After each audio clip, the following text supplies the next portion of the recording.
Hello everyone, welcome back to another video of my opinions about classical music. If you are a new viewer, welcome. I'm super happy you decided to come check out this content. I hope you would like to subscribe when you're done. And if you're an old viewer, welcome back. I'm super happy you decided to come back. I hope you enjoyed this video as well.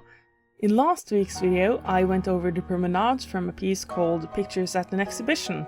And I asked the question, would you like to hear about the other parts, which are all related to different artworks? And I did get a comment that said, you did want to hear about this.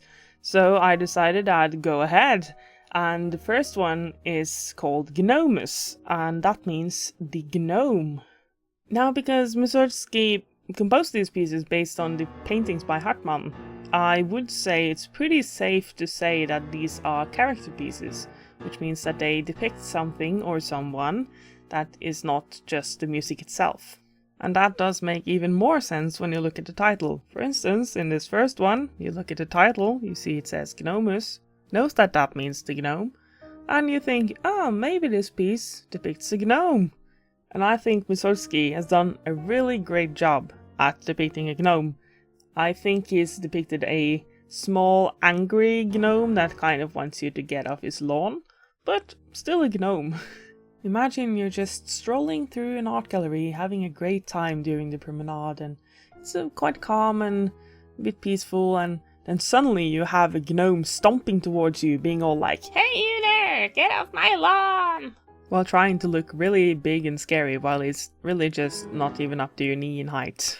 So to connect that to the music, I imagine the whole first part being him trying to stomp towards you and scare you away, while he's not really that scary because he's super tiny, right?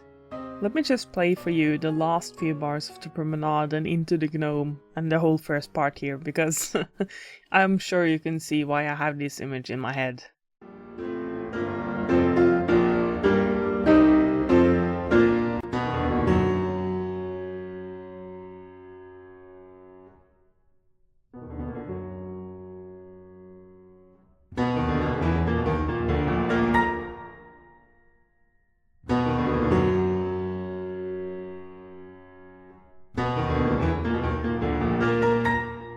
You guys can hear it too, right?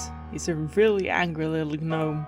And I think in the next part he's really trying to tell you off for being on his lawn. And in my head at least, the last bar here is him threatening to knock you out.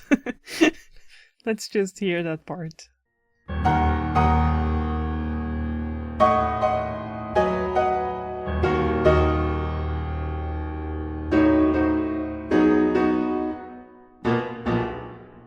But of course, because you laughed at him, he's gonna be angry. So that's what's happening in the next part. He's really, really super angry and be like, hey, I'm gonna knock you out. I'm gonna, get off my lawn, all that stuff. And he's super, super angry, like red in the face, super angry at you.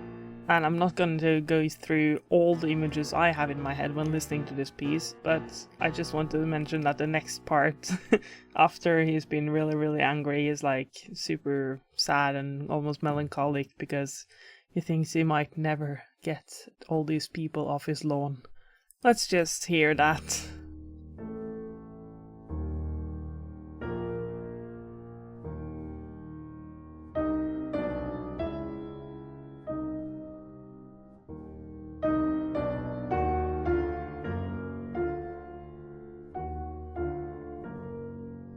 So now that we've heard the obvious transition between him being super angry and being super sad, I want to talk a bit about the effects that Mussorgsky uses to get some humor in this piece. And in my opinion, it really all boils down to contrasts.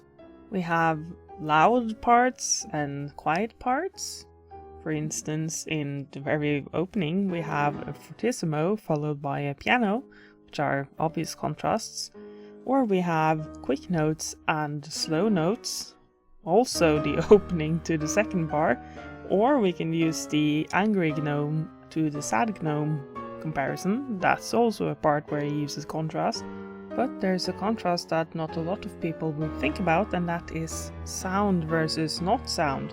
He uses these fermatas over rests quite a lot, and I feel like that's an amazing effect. But it also makes room to absorb and think about what you just heard, and maybe even make an image in your head. But okay, let's shift away from that, just because I'm really itching to show you my favorite parts of this piece. First off, it's really just the first bar, or every time this theme comes back.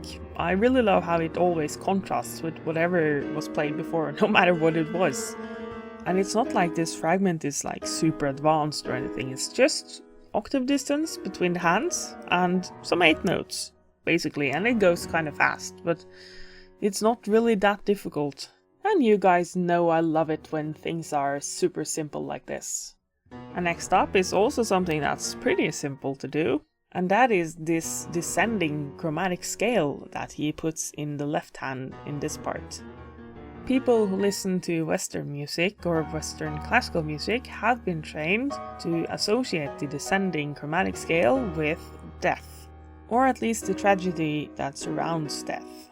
And that's a big part of the reason I really like this part, because the descending chromatic scale creates a really strong image, and I think that's important when you are creating character pieces. Now, the part that follows that descending chromatic scale part I don't really like. I don't love the trills and stuff like that. It probably has some reason and effect for some people, but it doesn't really work out for me. I just think the trills sound weird. But let's listen to it so you can tell me if you agree on that one.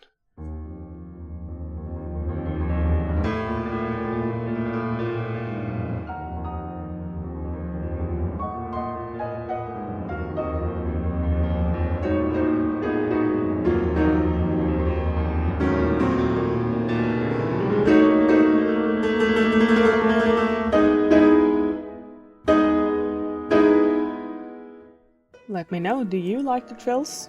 But okay, let's shift away from something negative and instead look at something positive.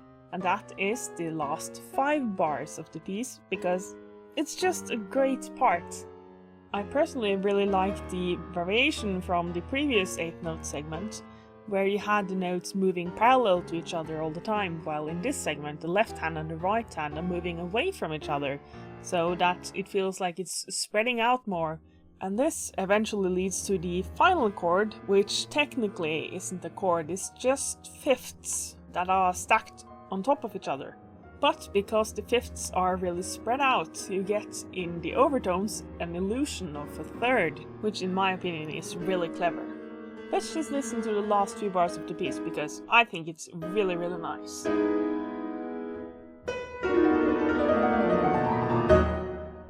So with that, I think that was everything for today. Thank you so much for watching. What is your opinion about the Gnome? Let me know in the comments, and especially what you think about the trills, because I think they don't work at all. If you haven't subscribed, I would be very happy if you considered subscribing. And if you liked the video, press the like button, it really helps me out a lot. And yeah, I guess I'll see you next time. Bye!